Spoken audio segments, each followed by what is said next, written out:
Documentário 2019. Oferecimento Projeto SOS. Sistema Omega System. O seu canal no YouTube.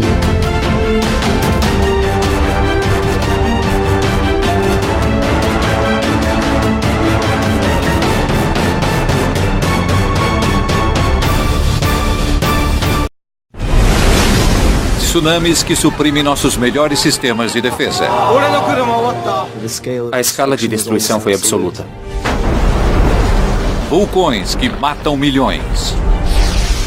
Não queira ser pego num desses fluxos. Você é simultaneamente queimado, sufocado e surrado até a morte. Terremotos que expõem os segredos internos do planeta. E doenças que levam a humanidade à extinção. Só uma olhada e o médico disse: você está com a peste bubônica. Mas quais catástrofes exerceram maior impacto? Vamos revelar os 10 maiores desastres naturais que mudaram o mundo.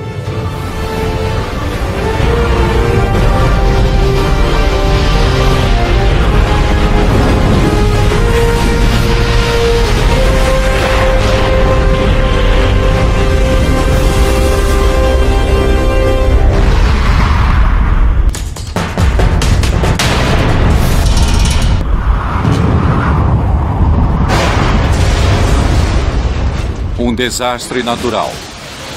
Momento em que a força da natureza vai de encontro à humanidade com resultados trágicos.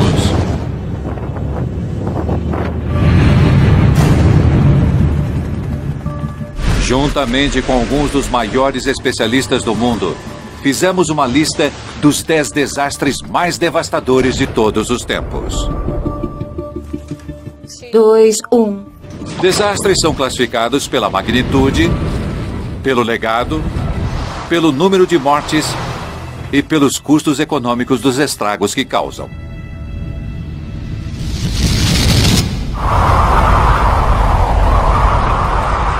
O primeiro da lista é a implacável temporada de tornados de 2011, eleita sem dúvidas pela meteorologista Karen Kosiba.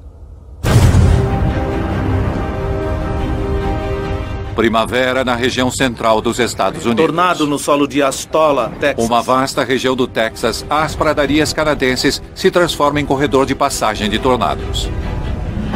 Não pare, continue andando, saia já daqui. Esta parte do mundo está acostumada a ciclones, mas a manifestação de 2011 surpreende. Minha nossa! Dava para ouvir a casa se partindo, a madeira, as paredes. Minha esposa teve que se segurar em um dos canos para não ser tragada a escada abaixo. Olha! Destruição! Temporada de tornados nos Estados Unidos 2011.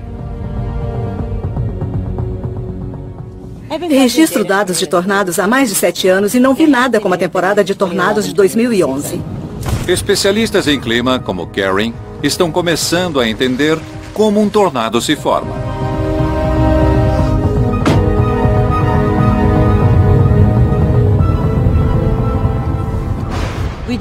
Sabemos o que é preciso para formar as tempestades que produzem tornados.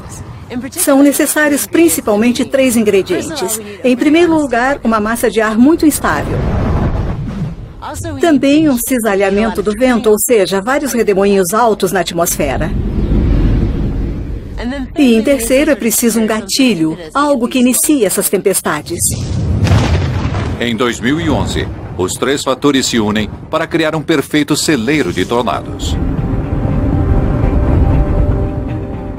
No início de abril, um sistema frontal imenso se forma a sudeste dos Estados Unidos, produzindo uma série de ciclones. Uma pequena porcentagem era violenta, mas eram muitos. Infelizmente, em 2011, os tornados violentos assolaram cidades grandes, e foi aí que tivemos as maiores adversidades, com mortos e feridos. 25 de abril. Início de uma sequência de tempestades que gerarão 343 tornados em menos de uma semana, matando 321 pessoas. Uma das manifestações mais fatais da história dos Estados Unidos. Uma manifestação colossal de tornados provavelmente é pior que se pode ter. Em 27 de abril, um tornado impetuoso arrasa Tuscaloosa, Alabama. Um tornado grande e violento se aproxima do centro de Tuscaloosa. Vá para um local seguro imediatamente. A velocidade do vento de aproximadamente 300 km por hora faz 65 mortos. A destruição, em alguns casos, foi total e completa. Após os terríveis eventos de abril de 2011, maio começou misteriosamente sossegado até 22 de maio, quando um tornado gigante se forma. Em seu caminho, Joplin, Missouri. Minha filha veio do quarto dizendo: "A mãe da minha amiga falou de um tornado. Temos que nos proteger." O morador de Joplin, Tim Bartle, cresceu no corredor dos tornados. Mas até mesmo ele é pego de surpresa pela violência da tempestade. Em minutos, sirenes começaram a soar. Está chegando aqui! Liguem as sirenes! Estou avisando! O tornado passa arrasando os bairros a sudoeste de Joplin. Não pare! Não importa o que aconteça, continue andando! Restando poucos segundos, Tim Bartle e sua família se abrigam. Quando fui descer para o porão, o canto da cozinha estava se partindo. Entre aqui! Entre no banheiro! No banheiro! Vamos! Dava para ouvir o som. As pessoas diziam que parecia uma locomotiva. Parecia uma dúzia.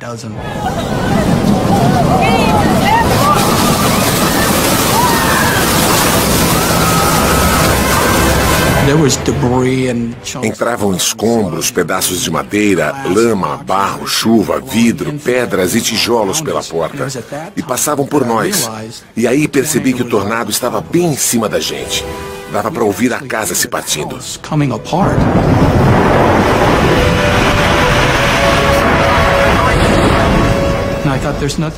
Pensei que não havia nada entre nós e o tornado, apenas 2 centímetros da madeira do chão. E claro, minha família estava chorando histericamente. Amo vocês. Amo todos vocês. Amo vocês.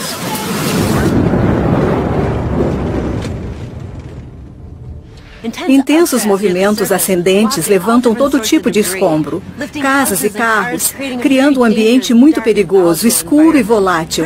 Os tornados são uma das forças da natureza mais devastadoras. O massacre causado pela ação direta de um tornado nível 5 está vivo na lembrança dos moradores de Joplin, Missouri.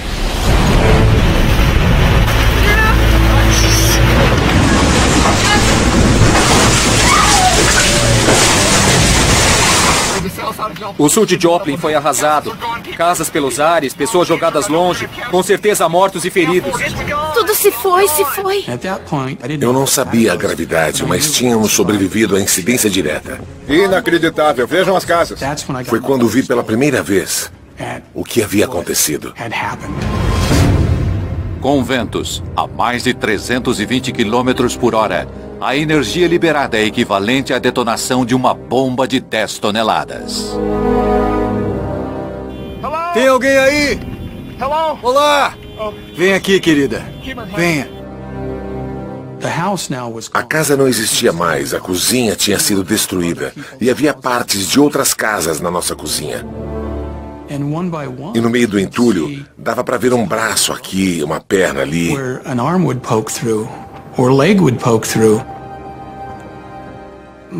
As famílias começaram a chorar.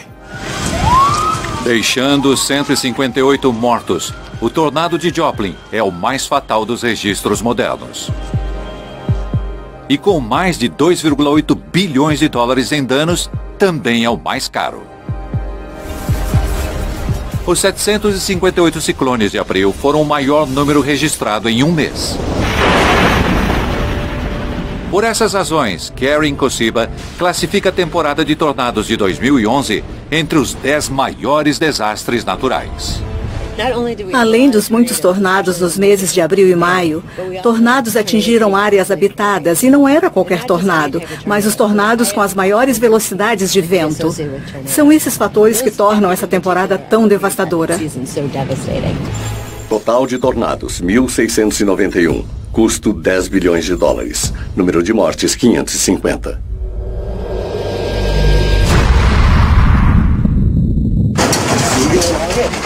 Março de 2011. Um terremoto gigante balança o mundo no próprio eixo. O epicentro, 65 quilômetros da costa do Japão. No Japão há tremores quase toda semana e uma incrível tecnologia para prevê-los. Minutos após o terremoto, um tsunami enorme é detectado correndo em direção ao litoral norte do Japão. O que se segue deixa o mundo abismado.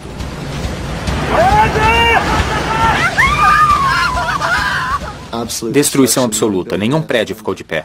O terremoto e tsunami japoneses de 2011 foram os desastres naturais mais caros de todos os tempos, razão pela qual a engenheira costeira Alison Raby listou-os entre os 10.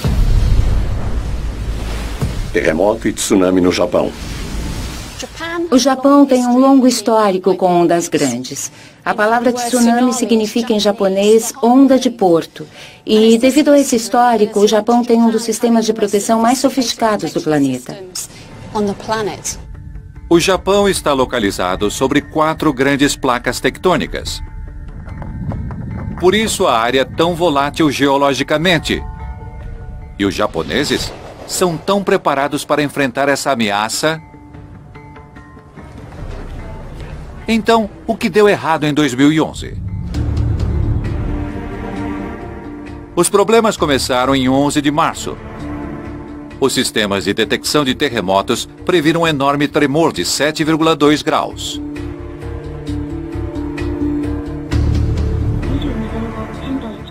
Avisos foram emitidos. Chris Alderson mora no Japão há 13 anos. E aprendeu a encarar esses tremores como parte da vida. Terremotos são tão comuns que as pessoas não se preocupam muito. Alguns são tão pequenos que nem são comentados. Outras pessoas prestam alguma atenção, comentam rapidamente com os colegas e voltam ao trabalho. Às 2h46 da tarde, o terremoto começa.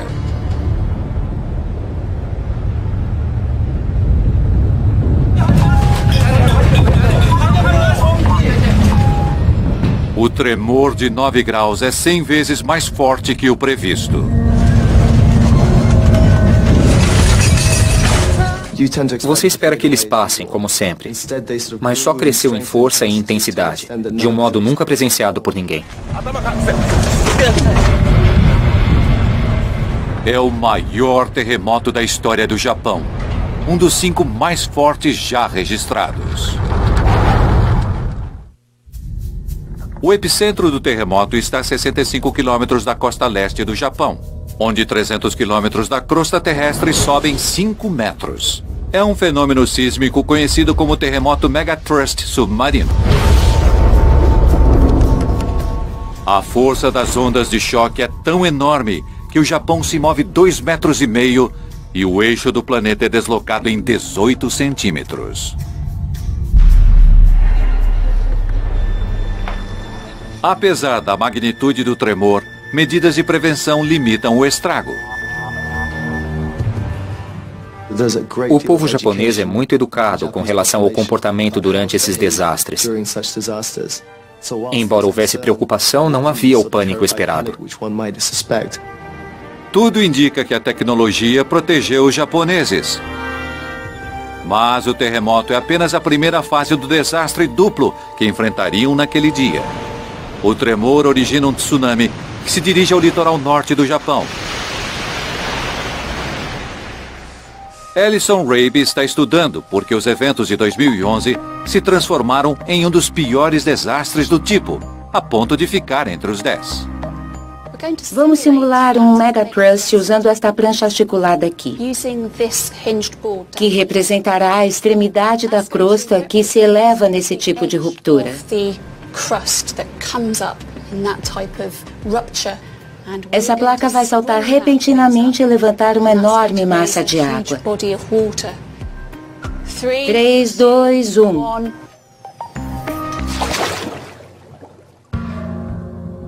A céu aberto, a onda inicial é relativamente pequena, apenas 1 metro de altura.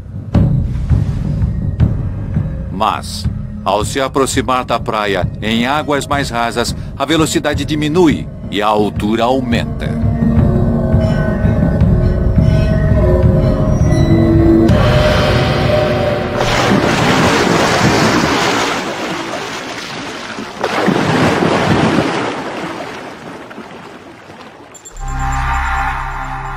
Consciente de que terremotos podem causar grandes ondas, o Japão tem um sofisticado sistema de alerta de tsunamis. No Japão, quando há um tsunami, alertas são automaticamente gerados e enviados a celulares e canais de TV. Na mesma hora, as pessoas ficam sabendo. No litoral nordeste do Japão, as pessoas começam a evacuar as áreas ou se dirigir a abrigos indicados. O Japão tem uma das costas mais protegidas do mundo. Recriamos aqui algumas partes do litoral japonês. Rabe e sua equipe reconstruíram cidades específicas e suas defesas para analisar como receberam o tsunami. Começamos aqui na cidade de Kamaishi. Kamaishi possuía um porto de águas profundas e o quebra-mar mais profundo do mundo. Isso protegeu as muitas fábricas de aço e uma grande população. Mais ao sul temos o assentamento de Minami Sanriku. E aqui recriamos uma das estruturas verticais de evacuação. Havia placas claras indicando que subissem ali para escapar da onda por vir. E depois passamos para as planícies costeiras. Havia muros de sustentação de concreto e atrás uma floresta de pinheiros, tudo para proteger o assentamento. Os japoneses se prepararam para um risco calculado. As fortificações são projetadas para aguentar ondas de, no máximo, 12 metros de altura. Mas o tsunami que vem é um monstro que chega a 40 metros.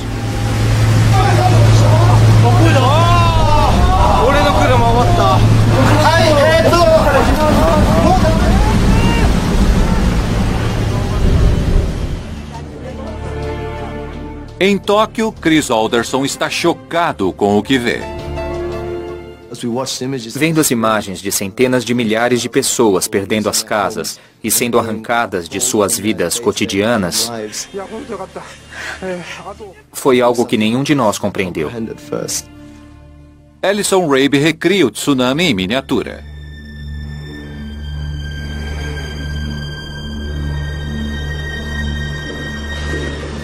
Comparando as imagens de cada cidade atingida pelo tsunami com as maquetes, essa demonstração ajuda a explicar por que as melhores defesas do planeta falharam tão drasticamente.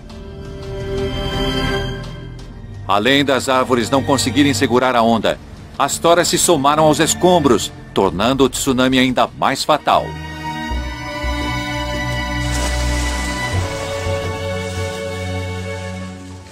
O abrigo em Minami Sanriku permaneceu intacto, mas muitos abrigos semelhantes estavam próximos demais da praia. Mais de 100 terminaram submersos.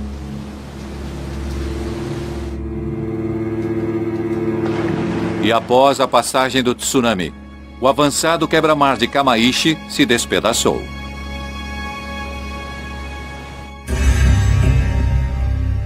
Para ajudar as vítimas, Chris Alderson foi ao norte alagado. Saímos da nossa vidinha cotidiana na cidade grande e viajamos para o que parecia o cenário de um filme pós-holocausto de ficção científica. Vimos pessoas arrancadas de suas casas, a magnitude da destruição e da morte. Havia um barco no meio da cidade e um caminhão grande no telhado de uma fábrica. Parecia outro mundo. Foi difícil acreditar que essa era a nova realidade. E o desastre fica ainda pior quando um reator inundado da usina de Fukushima Daiichi derrete.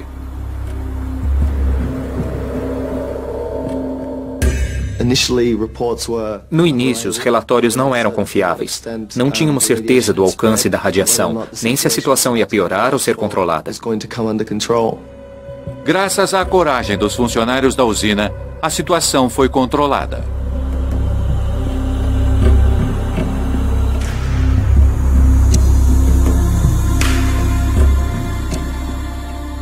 O tsunami gerou danos equivalentes a mais de 200 bilhões de dólares, tornando-se o mais caro de todos os tempos. A escala de destruição foi absoluta. Só havia militares nas ruínas, marcando com bandeiras os restos mortais de seres humanos, e com um X, os carros com corpos dentro. O cheiro de decomposição daquilo que o mar destruiu, peixes, restos mortais, estava forte no ar. É uma experiência para a qual você nunca está preparado. Para Alison Raby, não é somente o custo, mas é a forma como o tsunami expôs a fragilidade dos nossos mais sofisticados sistemas de proteção que coloca esse desastre entre os 10 maiores. O Japão supostamente era a nação mais preparada do mundo para sobreviver a um mega tsunami. No entanto, mesmo eles subestimaram o poder da onda. Por essa razão, acredito que esse evento seja um dos piores desastres naturais. Propriedades danificadas, mais de 1 milhão. Custo, mais de 200 bilhões. Número de mortes, 15.883. 1918. Um vírus, conhecido como gripe espanhola, se espalha rapidamente pelo globo, dizimando todos os países onde chega. O vírus mata por volta de 30 milhões de pessoas em menos de 6 meses. 100 anos depois, seus descendentes letais se tornam uma das maiores ameaças que já enfrentamos. O CDC está trabalhando em uma vacina. We are closely monitoring the emerging cases of swine flu in the United States. A velocidade com que a gripe espanhola mata milhões é a razão pela qual o virologista Dr. Mike Leahy indicou-a como um dos 10 maiores desastres naturais. Gripe espanhola.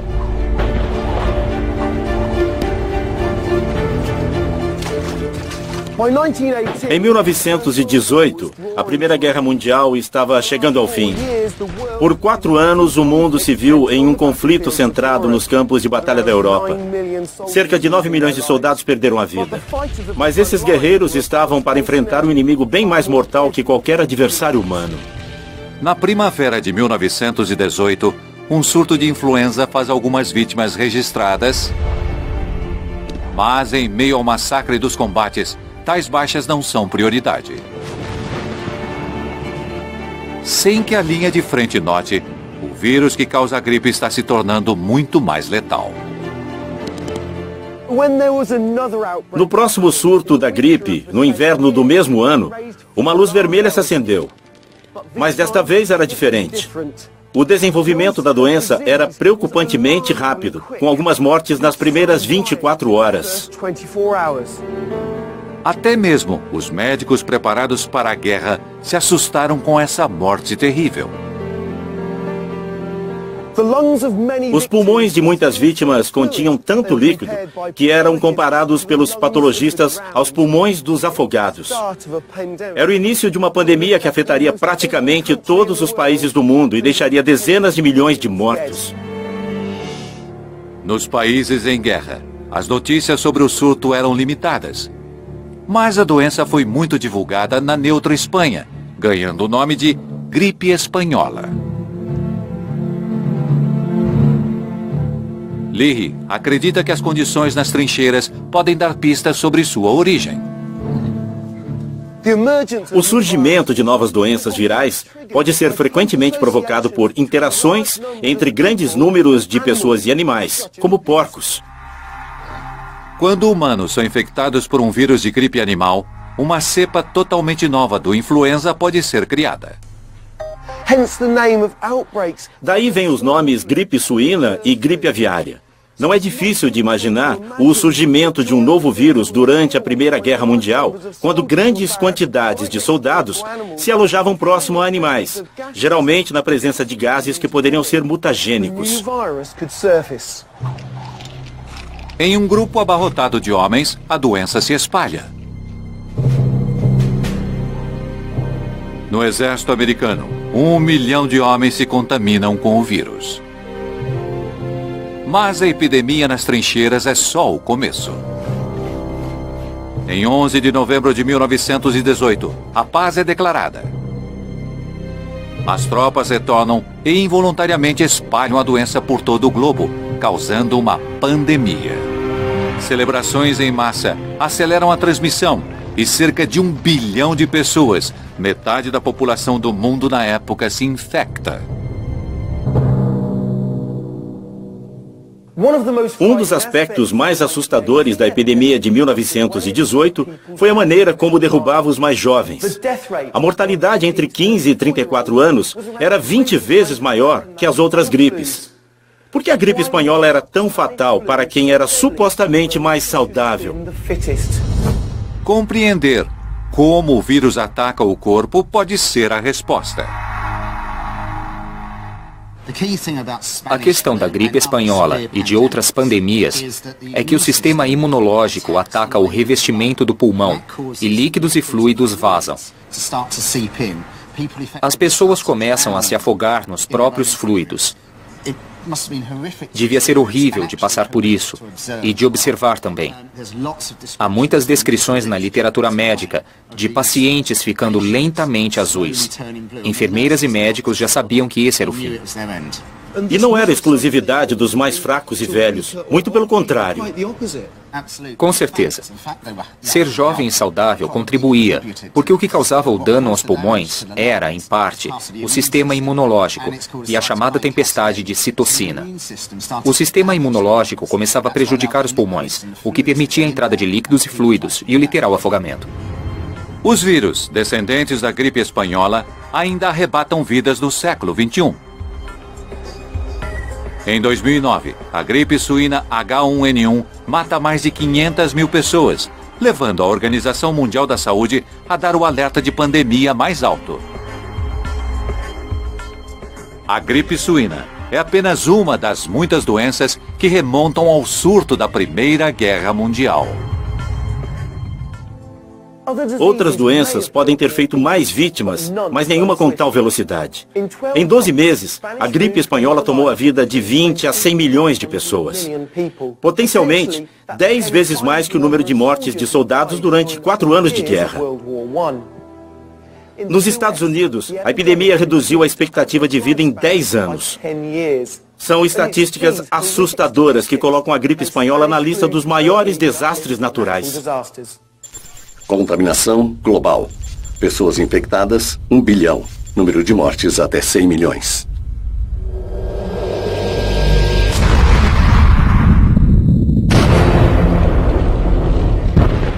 No verão de 1883, o vulcão indonésio Krakatoa está a cada dia mais agitado.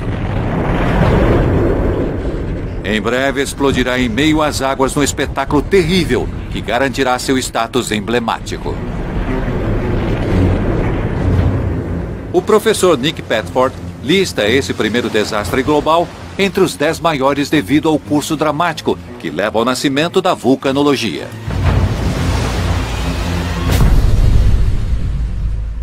Krakatoa.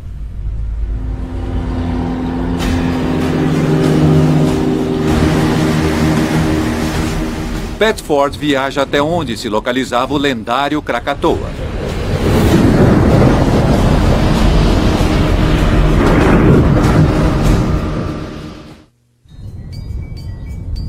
Anak Krakatau é um dos lugares com maior atividade vulcânica do planeta. Aqui, uma grande placa tectônica é empurrada para debaixo de outra, levando à superfície a lava superquente.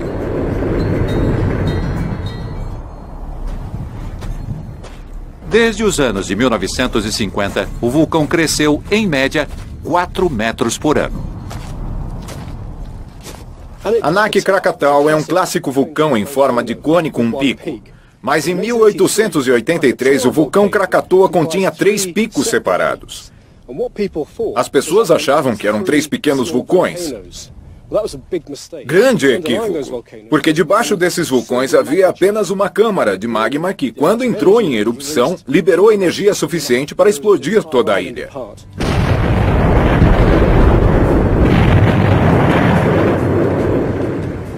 Na época, centenas de europeus viviam na região, comercializando as especiarias que cresciam nos férteis solos vulcânicos. Mas havia um holandês, Rogier Verbeek, que era geólogo e passou o verão anterior à erupção de 1883 estudando as ilhas. O relatório de Verbeek teve papel crucial no estabelecimento do legado do Krakatoa. Domingo, 26 de agosto de 1883. A calma da manhã é perturbada por uma grande explosão atrás da outra. Pistas de como a erupção de 1883 foi, podem ser observadas em Anak Krakatau, que foi assolada com enormes bombas de lava. Esta peça é grande, tem o tamanho de um carro.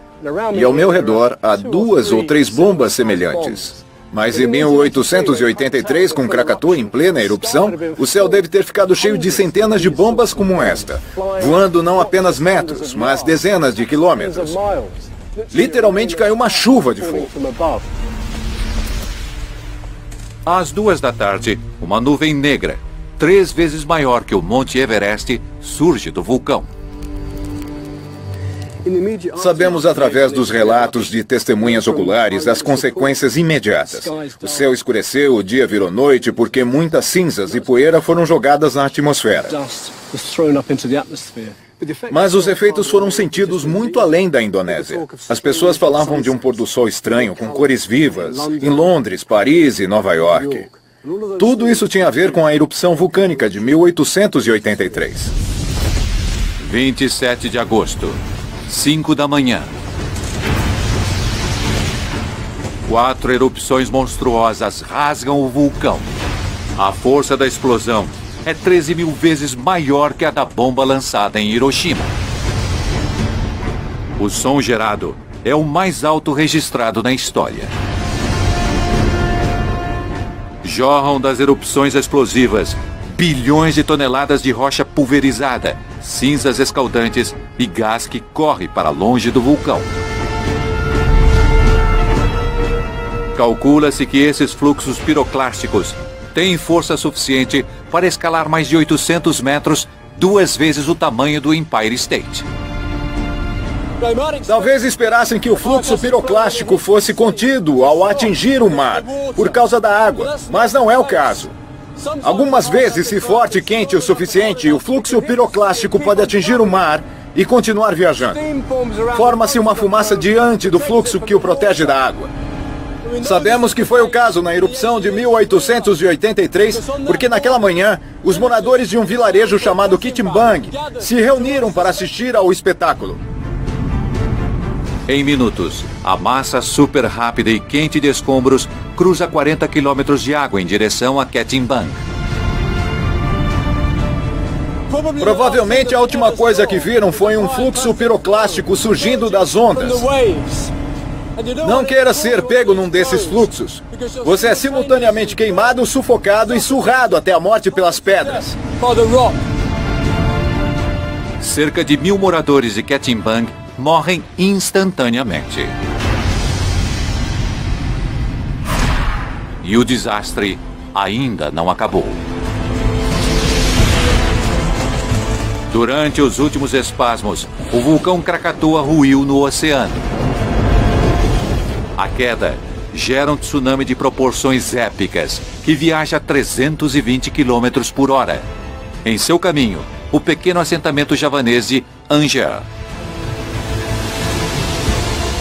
Na costa oeste de Java, um farol holandês, muito semelhante ao que existe hoje, eleva-se sobre as construções ao redor. Construído para suportar as piores condições climáticas. Mesmo com o tsunami se aproximando, o guarda e sua família decidem permanecer no farol para garantir sua operacionalidade. Em uma construção como esta, de aço reforçado, devem ter se sentido protegidos, até da onda mais poderosa. Mas além do poder da onda, há enormes pedaços de rocha do fundo do mar. Quando a onda bateu, tinha 40 metros de altura. São 130 pés, mais ou menos a altura que estou agora. A onda levantou do fundo do mar montes de corais e atirou-os contra a lateral do farol. Apesar de reforçado por uma viga de aço, o farol desabou.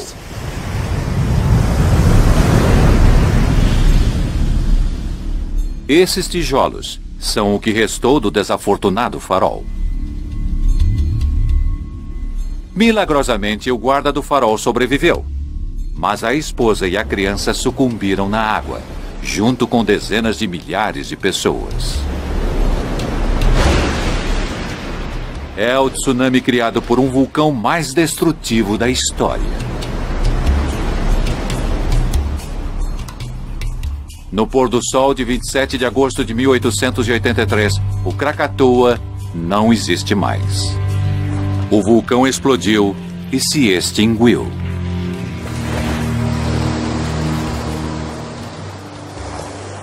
Além da erupção vulcânica espetacular, o Krakatoa é importante por outras razões.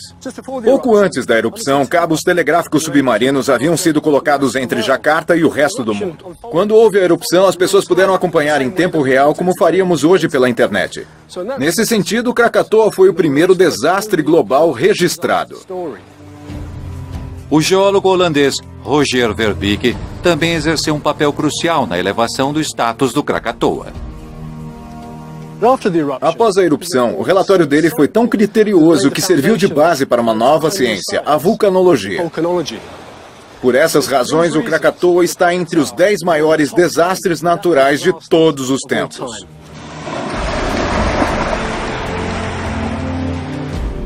Altura da nuvem de cinzas, 80 quilômetros. Força da explosão, 195 megatons de TNT. Número de mortes, mais de 36 mil.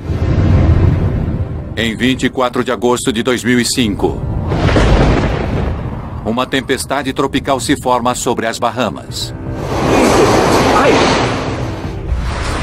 5 dias depois, deixará a cidade de Nova Orleans em ruínas. Tudo se foi em um piscar de olhos. Uma sucessão de eventos naturais e erros humanos conspirarão para fazer do furacão Katrina o mais dispendioso do mundo. Tudo se foi. Por essas razões, o meteorologista Tim Marshall acredita que esse desastre deve estar entre os 10 maiores. Furacão Katrina.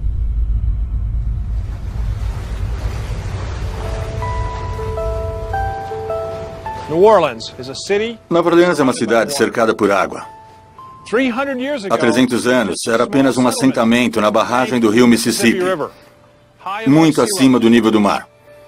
Mas, com o passar do tempo, expandiu-se pelos pântanos, mangues, e hoje as pessoas vivem abaixo do nível do mar na maior parte da cidade.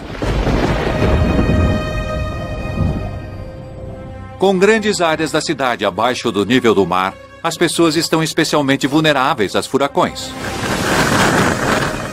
Não são apenas os ventos fortes que tornam esses sistemas frontais tão perigosos, mas a massa de água que é jogada, chamada maré de tempestade.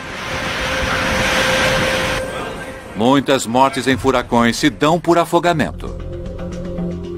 No dia 24 de agosto de 2005, o Centro Nacional de Furacões está rastreando a tempestade tropical que se tornará o Katrina. Quando o Katrina se formou, não havia nada de excepcional. Até aquele momento era muito semelhante aos outros. A tempestade repentinamente se intensifica para a categoria 1. Nossa conduta naquele momento foi tratá-lo como um furacão normal, como muitos que já vimos. Como todos os furacões, o Katrina se forma quando uma massa de ar quente sobe do mar e cria ventos fortes e nuvens carregadas de umidade. Alimentado pelas águas extraordinariamente quentes do Golfo do México, o Katrina cresce rapidamente e vira um furacão poderoso. No Centro de Meteorologia, o Katrina toma conta das telas. As imagens de satélite revelaram um olho enorme. Nesse momento ficou claro que estávamos lidando com um furacão categoria 5. Os dados apontam que o Katrina atingirá Nova Orleans em menos de 24 horas. Tínhamos que começar a emitir alertas e pronunciamentos. Ordena-se que todos evacuem a área imediatamente. Quem pode, foge. 1 milhão de pessoas deixam a cidade. Mas muitos não têm condições de sair. Stanley e Betty Stewart moram no Baixo Distrito 9. Decidimos que não tínhamos condições financeiras de ir a lugar nenhum. Escolhemos ficar, rezar e torcer pelo melhor. Éramos 13 pessoas em praticamente 2 cômodos. Ficamos de cócoras. Mais de 100 mil pessoas ficaram para trás, esperando o que a natureza mandaria. Cobrimos então a porta com toalhas para impedir que a água pudesse entrar. Com um longo histórico de furacões, Nova Orleans é cercada por 560 quilômetros de diques de proteção. Diques são feitos de barro e areia. O problema é que, em todas essas extensões de diques, alguns eram altos e outros baixos. Então estavam afundando. Para piorar, os diques não foram projetados para suportar um furacão da intensidade do Katrina. 29 de agosto, 6 horas e 10 minutos da manhã. Chega o furacão Katrina, com velocidade de 210 quilômetros por hora.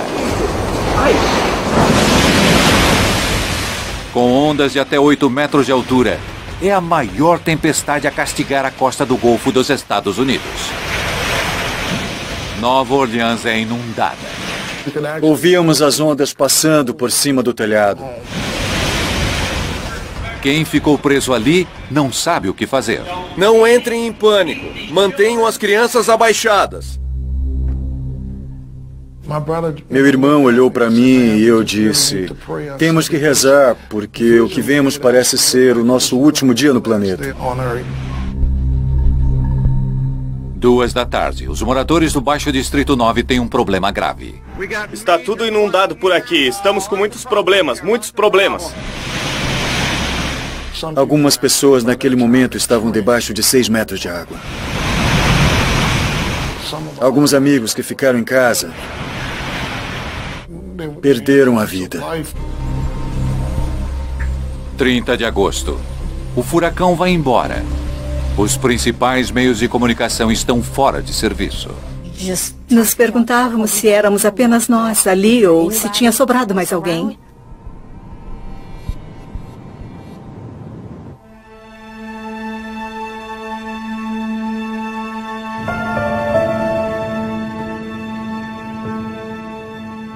Com a maior parte de Nova Orleans debaixo d'água, os serviços de emergência ficam perdidos. Conseguiram nos passar por rádio. O dique do canal da Rua 17 estourou e a água até o telhado das casas em Lakeville. Minha vida mudou naquela hora. Todo mundo entendeu que a situação era completamente nova. A cidade estava inundada. Chris e seus colegas enfrentam um desastre de proporções épicas. Por todo lado, havia corpos flutuando. Faltou médico legista para tantos mortos.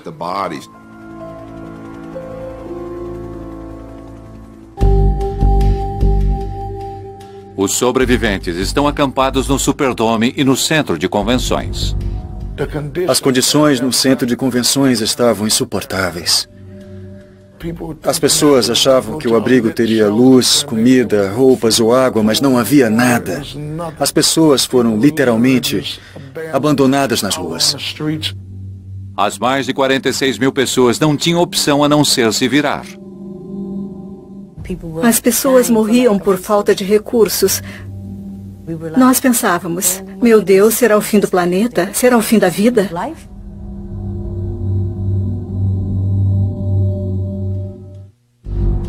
O fracasso das autoridades em resgatar e evacuar a área maximizou ainda mais o desastre. O que pegou todo mundo de surpresa foi a inundação. Ninguém esperava que 80% da cidade ficasse debaixo d'água. Passada quase uma década, 1 em cada 5 moradores ainda não retornou. E grandes áreas da cidade permanecem em ruínas. Estou passando pelo Baixo Distrito 9, uma das áreas mais violentamente afetadas pelo furacão Katrina. As pessoas não voltaram para a maioria das casas. Foram abandonadas e estão se deteriorando. É triste porque um bairro inteiro sumiu. Vai levar uma geração ou mais para reconstruir essa região. 2 semanas após o Katrina submergir Nova Orleans, o presidente George Bush se desculpou pela falha na administração das consequências do desastre. Katrina exposed serious problems in our response capability at all levels of government. And to the extent that the federal government didn't fully do its job right, I take responsibility. O impacto do erro humano é a razão pela qual Tim Marshall coloca esse desastre entre os 10 maiores. O furacão Katrina foi um desastre natural, mas que foi maximizado pelos efeitos do homem. O que aconteceu no Katrina chamou nossa atenção. Hoje os diques são mais altos e talvez até mais resistentes, mas esse desastre pode e vai acontecer novamente. Inundação de Nova Orleans, 80%. Custo, 108 bilhões. Número de mortes, mais de 1.700.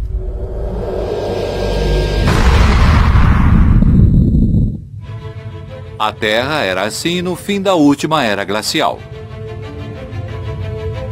O hemisfério norte coberto de gelo.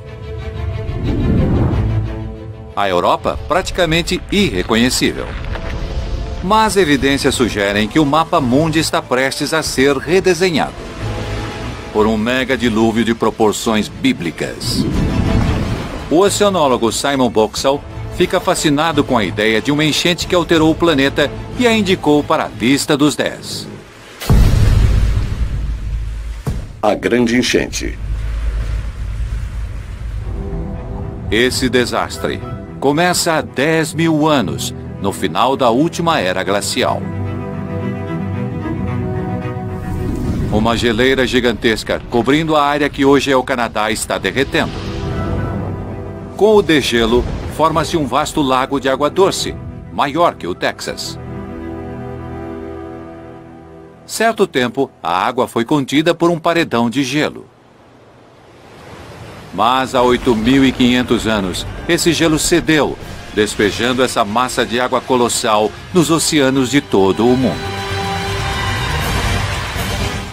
O impacto nos níveis do mar, que já se elevavam, foi drástico. Subiram de 1 a 2 metros em um curto período de tempo.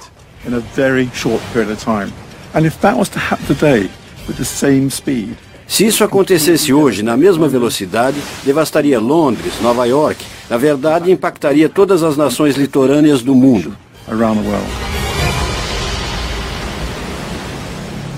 E no passado, a elevação do nível das águas que se espalharam pelo planeta também pode ter levado a um desastre. Porque, segundo alguns estudos, a área hoje coberta pelo Mar Negro era lar de uma das maiores populações da época. Há 9.000 anos, aqui havia um vale enorme que dava em um lago de água doce gigantesco. Havia vários assentamentos, fazendas, uma população de mais de 100 mil pessoas. Mas tudo isso mudou com a enchente. O Mediterrâneo começa a transbordar por causa da mega enchente e inunda a região, transformando uma terra fértil em um mar de água salgada.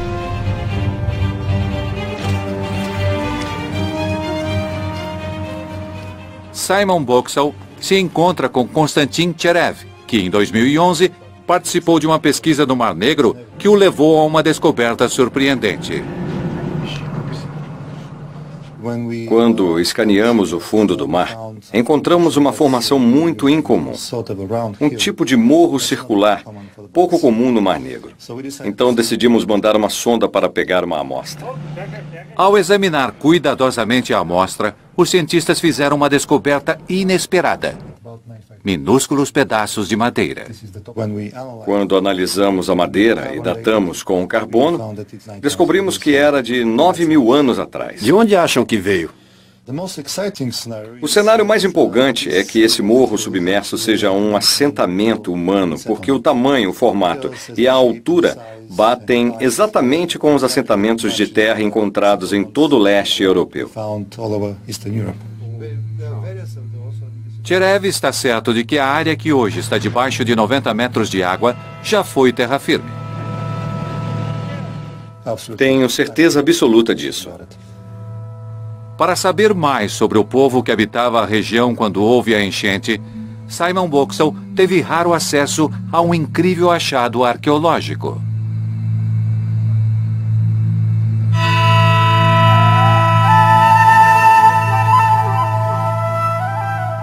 Foram desenterrados de um cemitério vizinho de 6.000 anos atrás mais de 200 esqueletos, junto com um espetacular tesouro em ouro.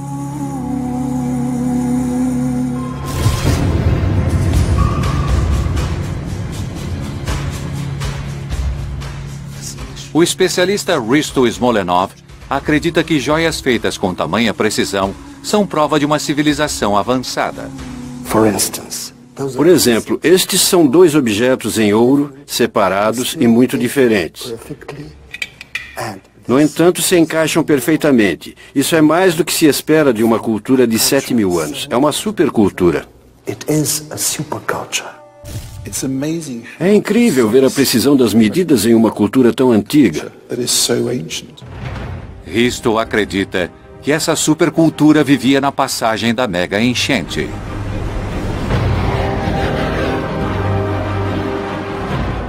E acredita ainda que o êxodo desse povo teve um papel crucial no desenvolvimento da civilização ocidental.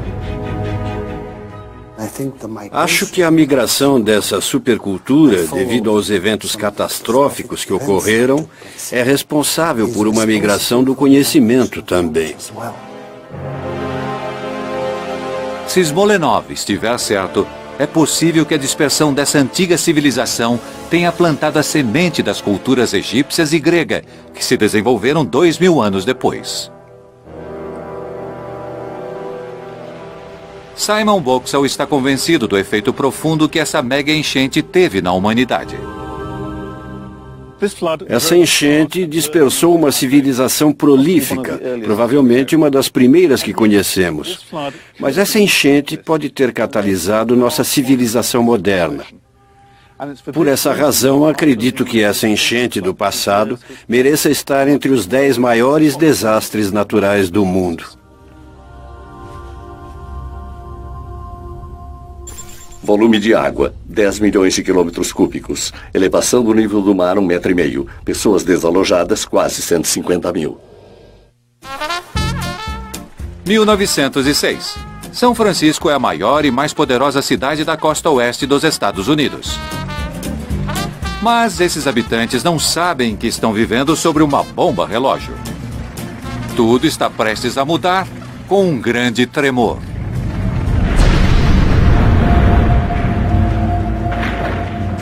O sismólogo Thomas Jordan elegeu entre os 10 maiores esse evento, que sacudiu a Terra porque ajudou a desvendar os segredos internos do nosso planeta e revolucionou nosso entendimento sobre como podemos nos proteger dessas forças letais. Terremoto em São Francisco, 1906.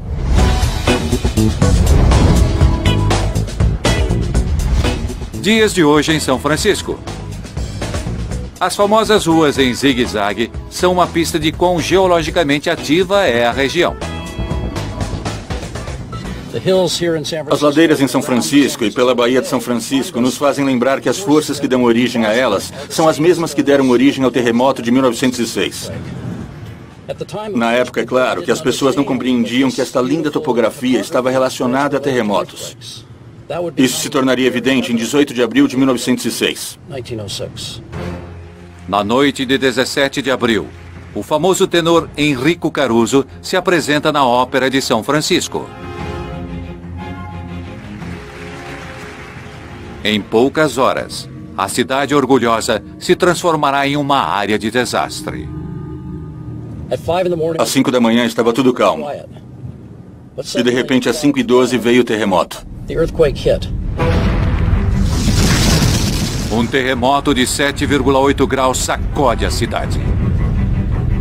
As ruas se racham e as pessoas entram em pânico. As pessoas perceberam que era um terremoto, mas poucos compreendiam de onde vinha. E o que aconteceria em seguida? Prédios que não foram projetados para suportar terremotos desabam.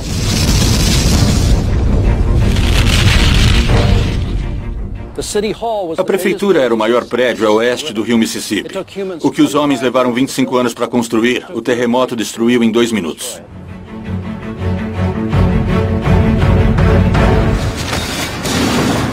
Os moradores não têm que lidar apenas com a destruição de suas casas. Os tremores racham encanamentos de gás. Basta uma faísca para incendiar tudo.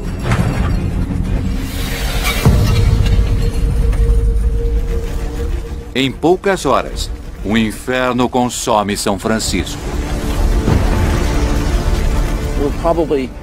Provavelmente se iniciaram 50 incêndios nessa região de São Francisco, que se uniram para formar uma fogueira gigantesca que consumiu, só no primeiro dia, todo o centro comercial da Market Street.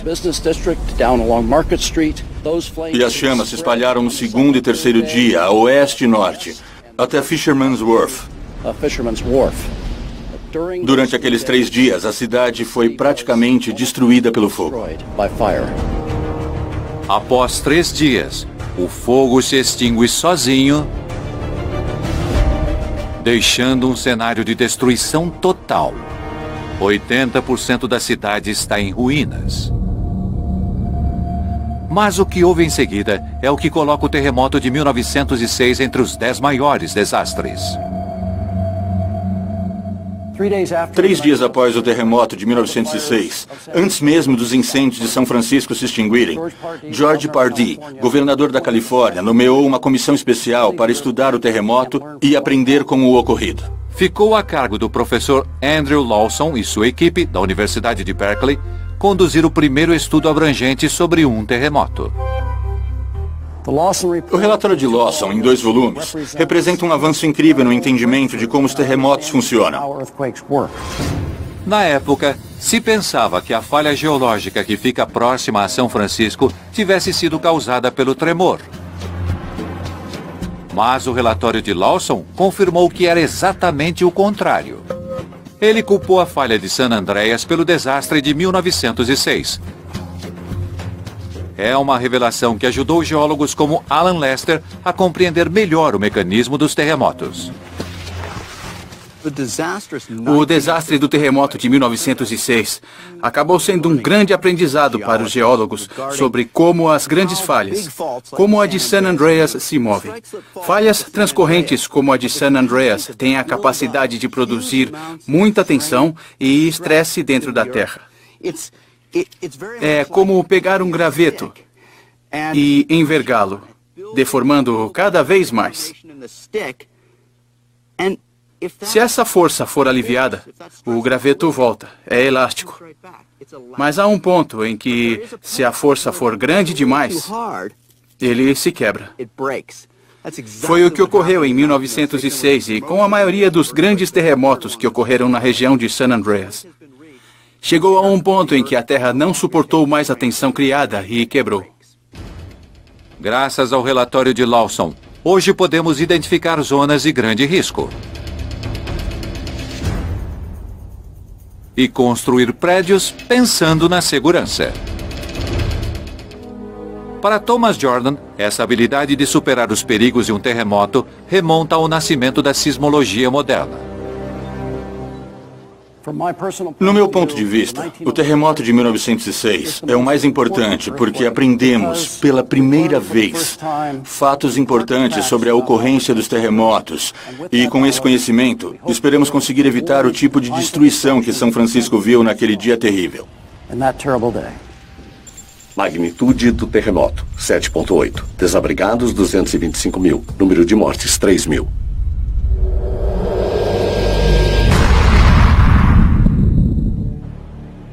(7 de junho de 1783). Por semanas, um estrondo soando das profundezas da terra perturbou a paz do interior da Islândia. Em 24 horas, a terra se rasgará e se transformará em um inferno. É o início de um cataclisma tóxico que tragará o hemisfério norte, fazendo inúmeras vítimas da Europa à Ásia. Embora esse desastre seja relativamente desconhecido, o vulcanólogo Thor Thordarson o classifica como a erupção vulcânica mais fatal de todos os tempos e o elenca entre os 10 maiores. Erupção na Islândia, 1783. Localizada bem na dorsal mesoatlântica, onde duas grandes placas se encontram, a Islândia é um dos locais mais vulcânicos do planeta. Em 1783, as placas estavam especialmente agitadas. Ao se separarem violentamente, uma rachadura de 30 quilômetros, conhecida como fissura de Lake, se abre na superfície terrestre. Ao longo de sua extensão, 130 crateras efervescentes jorram bilhões de toneladas de rocha fundida. E continuará assim por 8 meses ardentes. É a maior erupção na Terra dos últimos 500 anos. O que faz do Lake um dos grandes da história. Com a erupção do Lake, mais de 40 bilhões de toneladas de lava jorram da fissura, suficiente para tragar uma cidade do tamanho de Chicago. Normalmente, quando a lava é exposta ao ar, se resfria e solidifica, o que limita a distância alcançada. Mas a lava do Lake conseguiu viajar por centenas de quilômetros graças a um sistema subterrâneo. Com o guia local Bjorn Jarsson, Thor explora os vestígios da rede subterrânea, conhecida como tubos de lava. Essas cavernas se formam quando as camadas mais extensas de lava criam uma crosta que protege o fluxo das rochas fundidas do ar frio. Vejam isso. O nível do rio de lava aqui e aqui em cima, parte do teto está derretendo. Dá para ver as gotinhas caindo. Isso mostra como esse ambiente era quente, como a lava e os gases acima da lava são quentes. Para formar isso, tem que ser 1.100 graus Celsius. Este é o segredo dos longos fluxos de lava. Quando a lava é transportada por esse tipo de sistema, permanece fluida e quente por todo o caminho, até sair do sistema de transporte. Viajando pelos tubos, a lava do Lake percorreu 60 quilômetros antes de voltar à superfície. No total, as rochas fundidas arrasaram 20 vilarejos. O Lake também libera milhões de toneladas de cinzas e gases tóxicos, contaminando o solo e as plantações. 3/4 das ovelhas da Islândia e mais da metade de toda a criação morrem. E as pessoas também.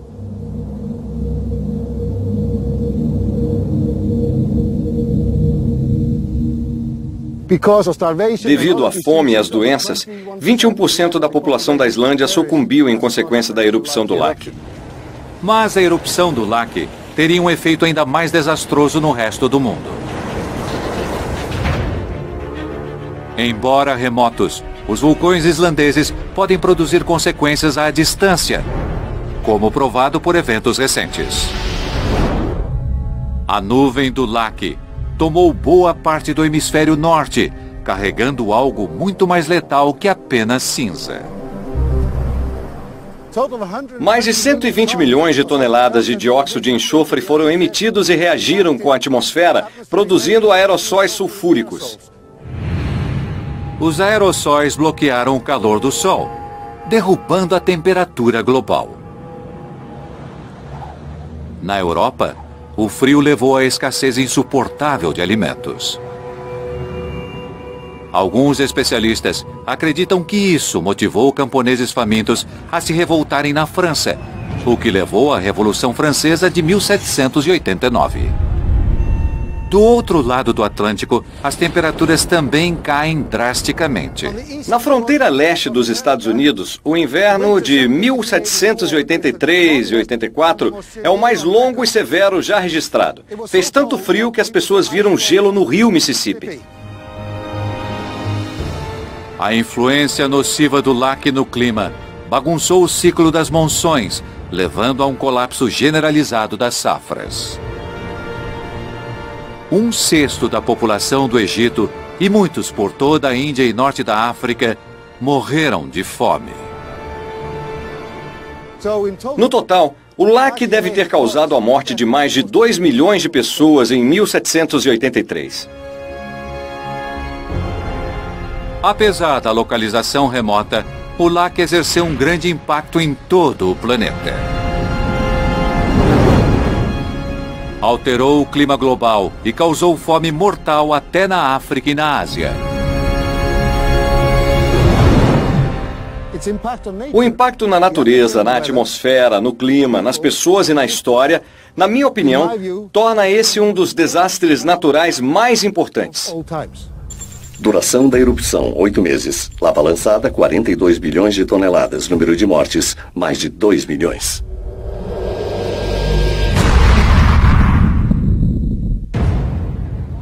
26 de dezembro de 2004.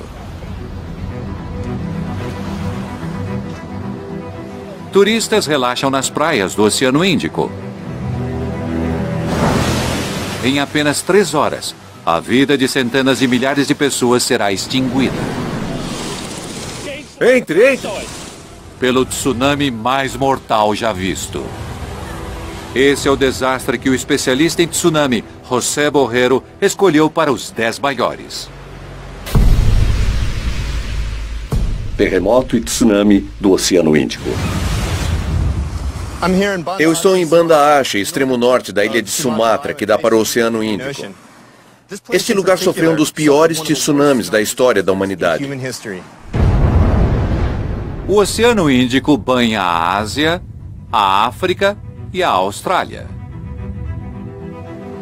Em dezembro de 2004, milhões de pessoas curtem o Natal nessas praias, incluindo Steve Gill, a esposa Heather e a enteada Charlotte, que estão de férias na Tailândia.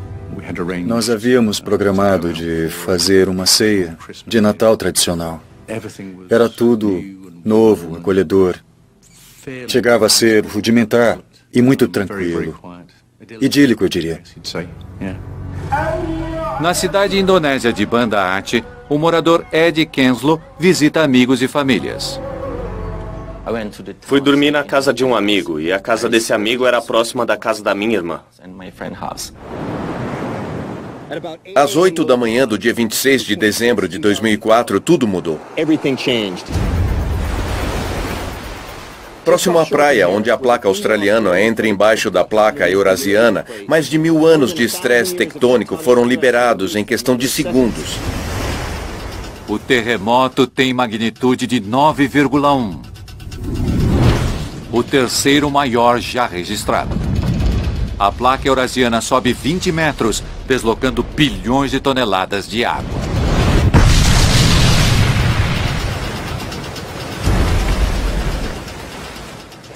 A onda resultante viajou a leste para a Tailândia e Indonésia e a oeste para a Índia e Sri Lanka. E no caminho do tsunami estavam milhões de pessoas. Chegando a 800 km por hora, o tsunami levará 30 minutos para atingir a costa de Sumatra. Cerca de 1 hora depois, chegará à Tailândia. Apesar de terem sentido o terremoto, sem nenhum sistema de alerta de tsunami, as pessoas no litoral do Oceano Índico não se atentam para a ameaça. Vi prédios destruídos. E claro, ficamos com medo. Mas não sabíamos que tinha sido um tsunami.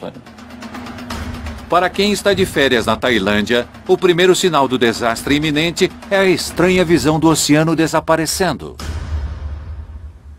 A baía ficou vazia. Eu só vi as pedras. Até o Yacht Club e do outro lado também. Não havia mais nada. Uma das imagens mais marcantes e dramáticas do tsunami de 2004 foi o recuo do mar, deixando toda a orla exposta. Esse fenômeno se chama descida e é causado pelos deslocamentos tectônicos próximos à praia. Com uma parte da placa erguida, outra parte, mais próxima do litoral, afunda, e a água preenche esse buraco, causando o recuo do mar. Se as pessoas tivessem percebido que esse era um sinal do tsunami, talvez mais vidas tivessem sido poupadas.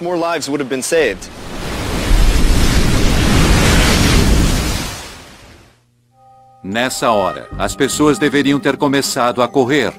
Mas a visão curiosa atrai as pessoas à praia. Era bizarro, mas fascinante. Cheguei a sair rapidamente para olhar, mas lá fora pensei, isso não está certo. Está errado. Não sei exatamente como, mas está errado. Quando muitos resolveram reagir, era tarde demais. Eu, minha esposa e minha enteada conversamos sobre o que fazer, mas basicamente não conseguimos realizar.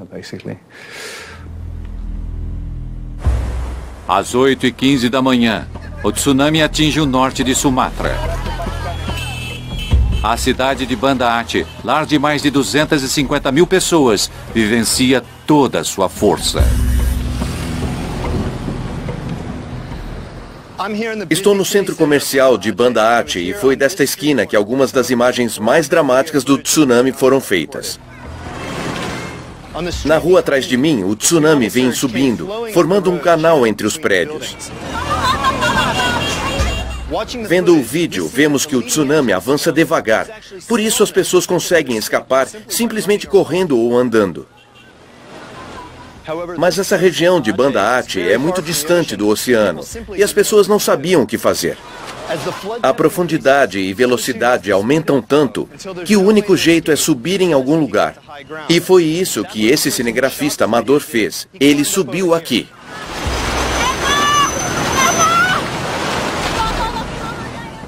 E sobreviveu. Entretanto, milhares de pessoas naquele dia não conseguiram subir e morreram nas ondas. Cheia de bilhões de toneladas de escombros, a onda é um ariete incontrolável. Ed Quenslow é um dos muitos que se protegeram na Grande Mesquita.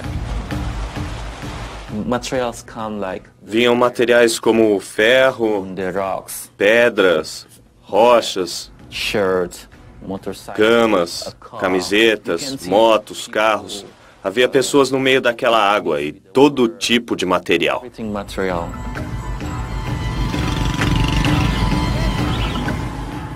A onda do tsunami passou por aqui.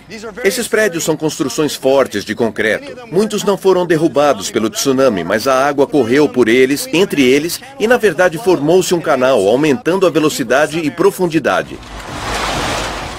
As águas aqui não passaram do primeiro andar. Não passaram de 2,5 metros, 3.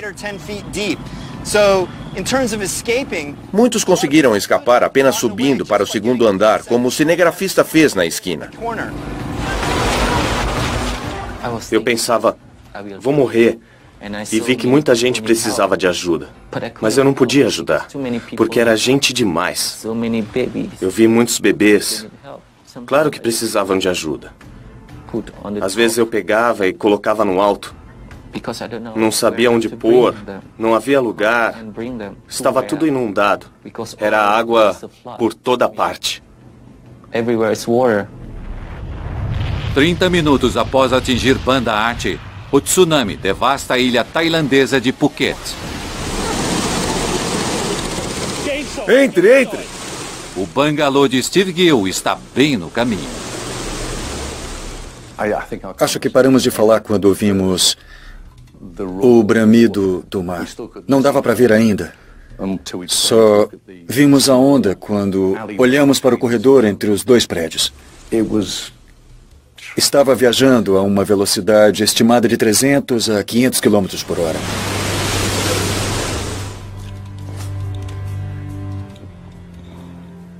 Isso foi... A paisagem foi coberta pelas águas 9 metros de altura. Naquele momento não havia o que fazer. Nada. Lembro de ser atingido pelas águas. Para falar a verdade, eu não tinha nenhuma esperança de sair dessa. Era o fim de tudo. Era tamanho poder que não há espaço para um plano de fuga.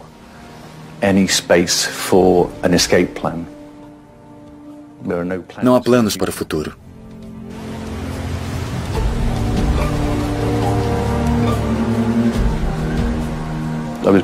Eu fui encontrado, parado,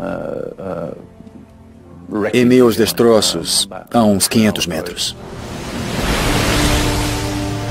Embora logo tenha encontrado a enteada, Steve nunca mais veria a esposa viva.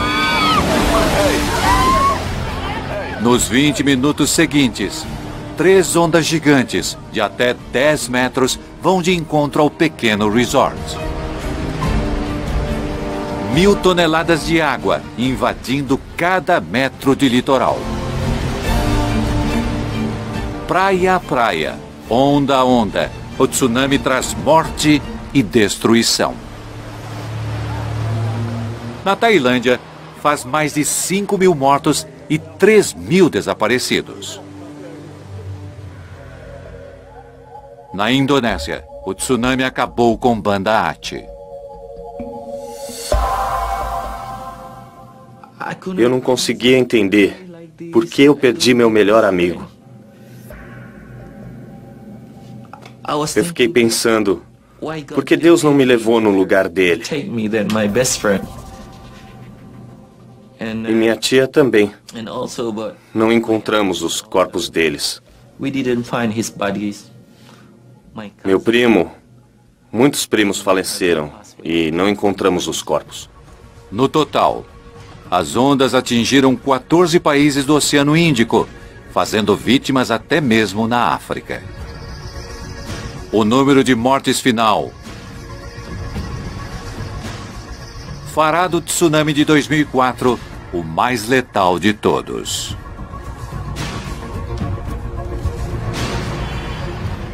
Passada uma década, as ruas de Banda Aceh estão cheias, como sempre. E lições foram aprendidas. Prédios como este foram construídos por toda a região para servir de refúgio seguro caso surja outra onda assassina. Para José Borrero, são uma lembrança poderosa da razão pela qual ele considera esse desastre um dos piores de todos.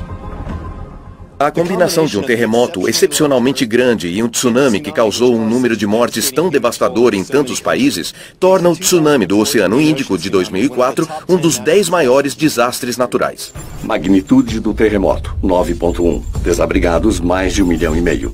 Número de mortes, mais de 220 mil.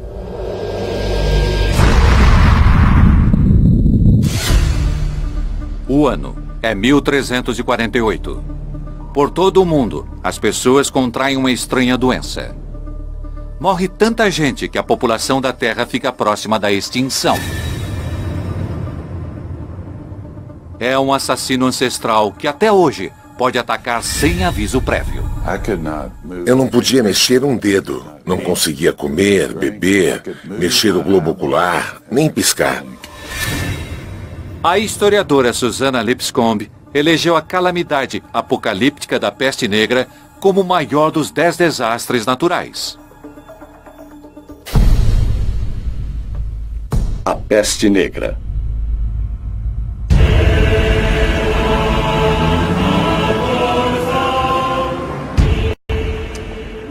O ano é 1348. Um dos mais extraordinários e, para historiadores como eu, um dos mais fascinantes episódios da história mundial está prestes a ocorrer. Comenta-se por toda a Europa medieval que pessoas estão morrendo de uma praga estranha. Chegando à Inglaterra, estava em Londres, e a grande população de Londres não podia fazer nada para contê-la.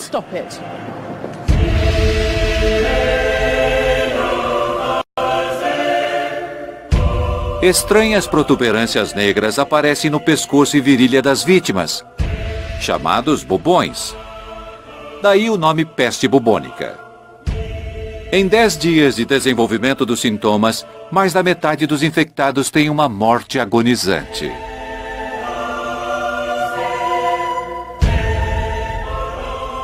Mas a peste bubônica não é uma doença que ficou no passado. Foi o que John Toll descobriu quando desenvolveu sintomas estranhos na viagem de férias para Nova York. Pegamos um táxi e fomos ao médico do seguro.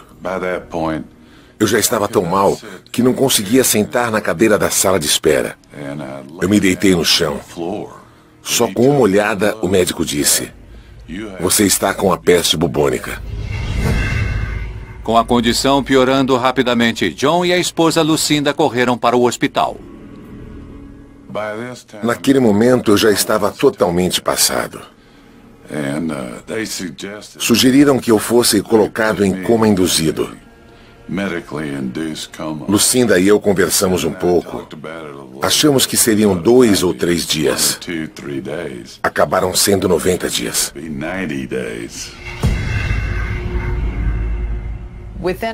Quando ele estava 2 dias em coma, as extremidades dele começaram a ficar pretas, mãos e pés.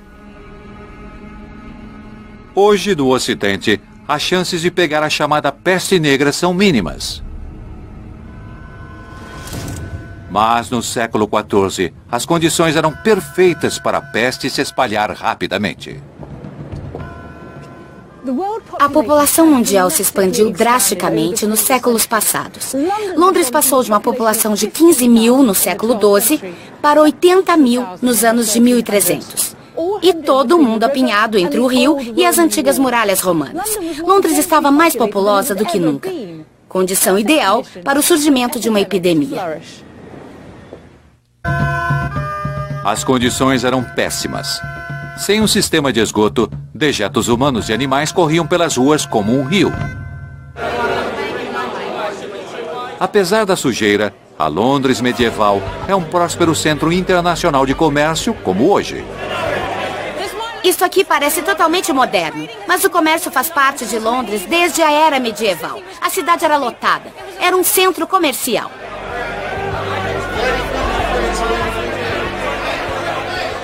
Devido à demanda por sedas e especiarias, surgiu o comércio internacional. Londres estava cheia de importações exóticas e pessoas de todo o mundo. Além de mercadorias e pessoas, Londres também estava recebendo algo indesejado, algo trazido ao litoral inglês.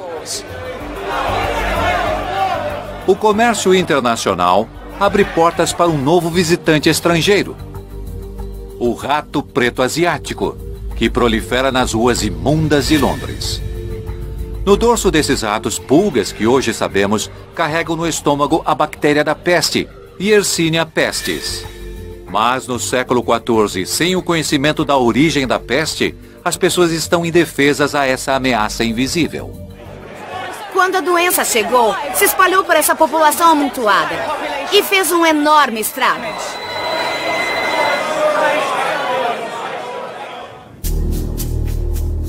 Embora pouco comum, ratos com pulgas infectadas ainda são encontrados em regiões dos Estados Unidos. Vivemos num sítio de 2 hectares na zona rural. E deve ter centenas de roedores nesses 2 hectares. 1/3 deles pode ter a peste. Basta uma picada de pulga infectada. O sistema imunológico de John não tem como impedir a reprodução da bactéria. Com John ainda em coma, Lucinda tem que tomar uma decisão de vida ou morte. A Lucinda me acordou dia 14 ou 15 de janeiro e disse: querido, eu te amo. Hoje é dia 15 de janeiro e suas pernas foram amputadas. Se eu não tivesse permitido, acho que John não estaria vivo. E eu estava determinada a fazer tudo o que estivesse ao meu alcance para que ele vivesse. Então foi muito difícil e horrível. Mas tomei a decisão e autorizei que amputassem as pernas dele. Embora a ciência tenha evoluído muito no combate à peste, John Toll é a prova de que essa doença ainda pode causar efeitos terríveis. Na Europa do século XIV, só resta enterrar os mortos. A exumação de vítimas da peste indica a terrível velocidade com que a doença mata assim que transpõe as muralhas da cidade. Este é o esqueleto de uma vítima da peste do século XIV? Sim, é. É uma mulher e foi encontrada no cemitério de East Smithfield. Imagino que ela seja uma entre muitos. Sim, só nesse local encontramos 600. Mas acreditamos que vários milhares foram enterrados. Foi uma alta e rápida mortalidade. Na Inglaterra, mais de 1/4 de toda a população sucumbe à peste negra. Com um número tão elevado de mortes, como fizeram com tantos cadáveres? Em catástrofes como essa, imaginamos as pessoas sendo amontoadas em grandes covas, enterradas aleatoriamente. Mas o interessante de East Smithfield é que as pessoas foram acomodadas de modo muito organizado e cuidadoso. Tentaram seguir o padrão do sepultamento cristão. Tentaram manter certo grau de normalidade durante o terrível epicentro da catástrofe. Quando a peste negra se abrandou, havia matado 1 em cada 3 europeus, o equivalente a mais de 240 milhões hoje em dia. O número de mortes, o custo e o legado desse desastre não têm precedentes. A peste negra foi o desastre mais profundo que a humanidade já enfrentou. Os sintomas eram terríveis e degradantes. A doença causava medo e humilhação. E era repentina e letal. Número de mortes: 200 milhões. Foi a pandemia mais grave e o pior desastre natural que a humanidade viveu. Não é à toa que ainda nos choca 700 anos depois. Os 10 maiores desastres naturais têm pouco em comum. São meteorológicos, biológicos, geológicos. Atingiram todos os continentes e causaram terror inimaginável. Ninguém em lugar algum está a salvo, mas ainda estamos aqui. Nós somos os sobreviventes, uma espécie inigualavelmente adaptável. Mas temos que ouvir os alertas da história e nos preparar para os desastres futuros, porque eles voltarão a acontecer.